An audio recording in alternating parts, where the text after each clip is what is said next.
Hi guys, I'm back again. Now, this time I'm going to go on an extremely personal rant again, and to give you a little bit of insight on my own personal story. Now, my own personal story, as I've said before, is my money was inherited. Now, and because the transparency of the country I was living in at the time made me a target. And I'm sorry to say, I was a target. So in my late 20s, where everything should have been good, I had a family, a small one. In fact, I was married. I had my first kid on the way, and I had some friends. And I'd had a pretty okay life up until then, certain issues, but nothing major. Now, what I'm about to tell you is going to be, it's the truth, and it's shocking. And of course it can be proved, so anyone who wants to find out can check this out. But I had a friend, and this friend was extremely, should we say, well-known, successful. Some people thought he was good-looking. I'm not gay, so I can't judge for the ladies, but maybe he was an attractive man, but extremely charming. And he basically made me feel that I was very important and that I was a part of his life. Nice cars, parties, all the kind of things that you sort of, after being young father and stuff like that, it was a bit nice to be a little bit back in the limelight of things. Now, what I didn't realize was his friend, who was supposedly one of the best brokers in the country, he had, nicer car than me, he had a nicer house than me, he had a bigger boat than I had. Everything pointed to that this guy was solid, he'd done damn well, he was a self-made millionaire, it was all, and I looked up to him. Now, so we started gradually to do sort of a little bit of a business. He wanted me to invest some money into his projects, and he was doing lots of projects. One of those projects is today what is basically the iPad. So, the products had, I suppose they sort of had a viability. But of course, don't forget, this is a long time ago. So, the first iPads that came out are not what are there today. So I didn't smell scam, I didn't smell a bad guy, I just was completely oblivious to anything could go wrong. Now, making this story a little bit short and middle concrete, I got myself involved with this man because he was turned up and needed help, financial help. And I was also sort of working with him to look at investment opportunities, and this is something that I was interested in, something I wanted to do. I was, this is cool. This is a project that I could have understood. I'd known him for a long time. He knew my wife very well for a very long time. And, it all seemed, kosher, above board. How wrong could I have been? Now, it's a little emotional to talk about this because, of course, it is very difficult to be open about basically being a big moron, a big dope, an idiot. But when you're living in it and you have certain parameters in your own life, it's difficult to see what is in front of you. And the point of this is, I never thought a friend would stab me in the back and trick me. So I helped this gentleman with not actual money as such in the beginning. It was, can you help me out? I owe money for this because this deal has gone wrong, but I'm doing this deal and this will all pan itself out, but I need to sort this out now, otherwise he will bankrupt me, and all sorts of excuses, and very traumatic, and a lot of theater, a lot of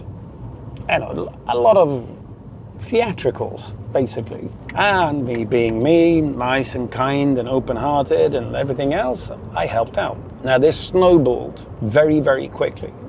So in the period of about 3, maybe as much as 5 months, but no more, my life went from being decent, good, to being an absolute hell. So what of course happened was all of the help I gave this man basically backfired. He never had a plan of paying anyone anything. He was just extracting and getting money out of me so that I would basically pay his bills, pay his debts. And in the beginning, I was, of course, extremely scared about this because I got in a situation where I didn't want to go to my family. I didn't want to go to the people that controlled my money because, of course, I didn't have this money that I had helped him with because I was never supposed to be paying it. So I suppose in some ways I helped him trick the people that he was owing money to, but in reality I was never going to pay anything. Everything was going to be good, the deals were going to go through, my guarantee wouldn't be called upon.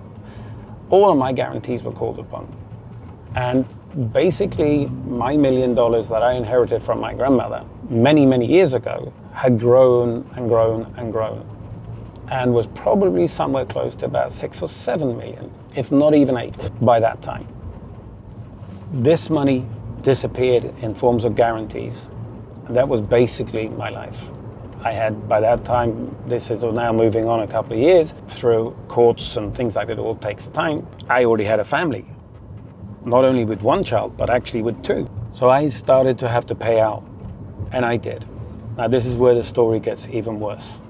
In my own desperation to try and help out and get myself out of a situation which I realized I was in, I buried myself into even more shit and did ridiculously stupid decisions. Looking back at it, I don't look at myself as being very unintelligent or stupid, but I have no idea where my brains were at that time. I suppose it was a fear of respect, a fear of, I don't know, something about my family, I don't know. I just should have never got myself into this situation. I hope no one else does. Now, what happened was that in this desperation period, I ended up with this gentleman basically putting me in contact and also trying to get himself out of his financial predicaments again. We ended up borrowing money from the wrong type of people. Now, in my and his defense, these people were not very well known, but these people were criminals. But we didn't realize how much of criminals. Now this ends up in the biggest bank robbery in the history of Norway. So, of course, suddenly I become ultra famous. So does a gentleman that I've been helping. So do everyone in the robbery, because they're tying me with my family, my legacy, the dynasty that I come from, with the fallen finance man, and also the biggest bank robberies in ever, still the biggest bank robbery as far as I know, in Norway. And I get pulled into this circus of craziness.